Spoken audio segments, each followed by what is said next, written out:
welcome back. Hope you're having a fantastic week and enjoying everything that you're reading. I can't wait to hear about it in the comments below, so do always message me at the bottom and let me know what you're reading, whether you're enjoying it or not. And today I'm talking about The Sea Witch by Sarah Hennings. So basically this is the Sea Witch before she's the Sea Witch. It's a girl called Evie and she lives in a seaside town and she's a witch and she has to hide her magic because it's still in the times of witch hunting and witches are frowned upon and seen as good luck, bad luck, and they're only there to cause trouble. She's friends with the not the king, the prince, because her dad is the royal fisherman, but people look down on her because of her. She wants to be above her station. They see her friendship as her trying to kind of push her status in life higher up than where she should be, and she has a really hard time.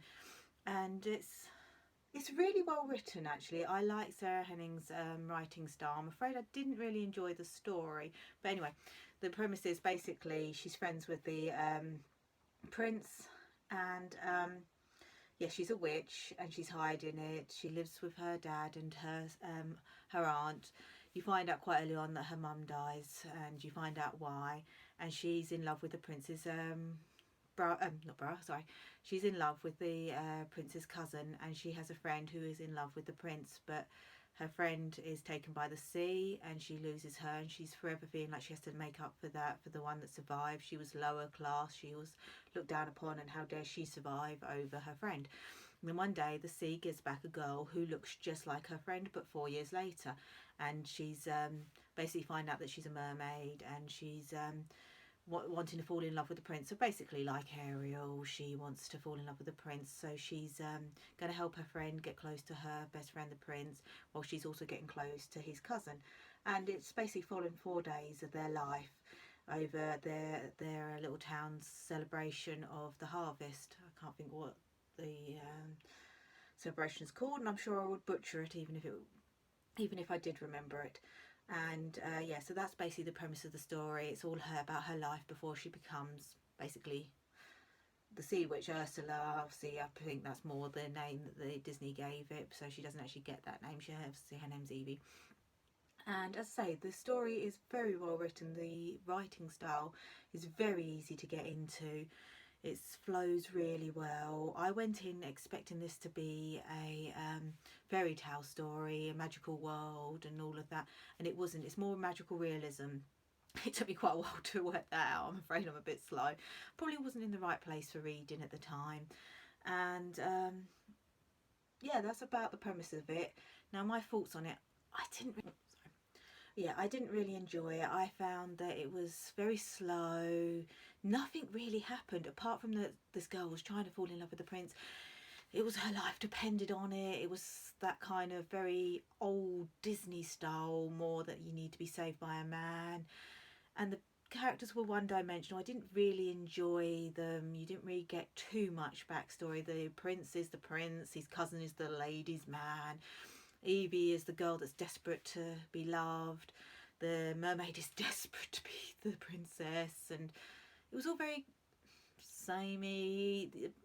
As I say, nothing really happened. It's very character driven more than plot driven, which I normally love. I love anything that's character driven, and really prefer that more than anything else. But I do like the characters to be well fleshed out, well rounded, and for something to happen. And I'm afraid not much happened until about 50 pages from the end, where you get a big reveal, and I was just like, okay, yes, that's a big reveal, but I wasn't emotionally invested in the characters. I wasn't caring too much. So when the reveal happened, I was just like, all right, which was a shame, because I love retellings. I've read all of what are they called, Twisted Tales. So I'm just looking over there because I've got one of the books by Jenny Calatina, and I love those. I love her writing style, and I was expecting something like that, where this wasn't. It was just a Miranda in 4 days of these girls' lives trying to fall in love with princes.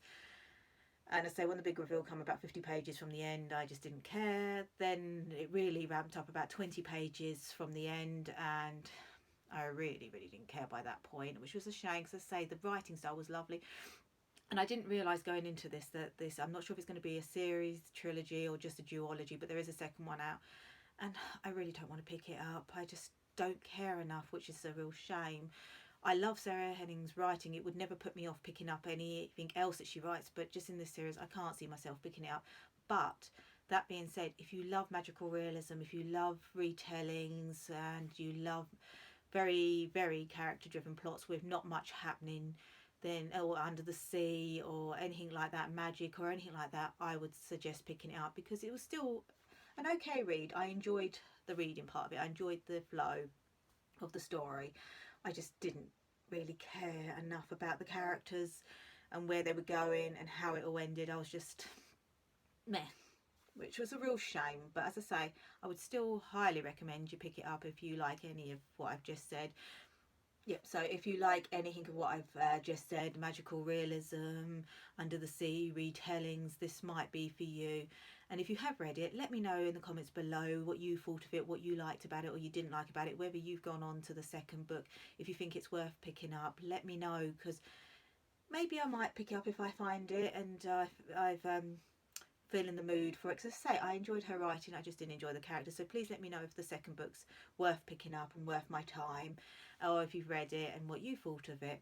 So yeah, that's basically just what I thought of this book. Still really enjoyed the read, still worth picking up if it sounds like something you want to read. I would hate to ever I would hate for you to take away from me saying that I didn't like it, that you wouldn't pick it up. I would hate to discourage anyone from picking up any book that they're excited about. If you're excited about this book, please do pick it up, only because I didn't really enjoy it.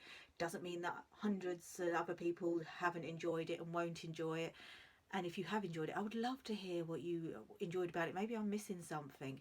But yes, please, if it still sounds like something you want to read, pick it up and let me know how wrong I am, if you think I am wrong, or if you think I'm right. Let's just have a discussion. We don't have to have a go at each other or get angry because we don't like the same books. We can just discuss things like this. So yeah, let me know. So anyway, I hope you're having a good week and a good month and had lots of lovely reading. Can't believe we're nearly at the end of January. Seriously scary, already 2020. But anyway, I hope you're having a great time. If you want to have a chat, leave me a comment below and I'll see you soon.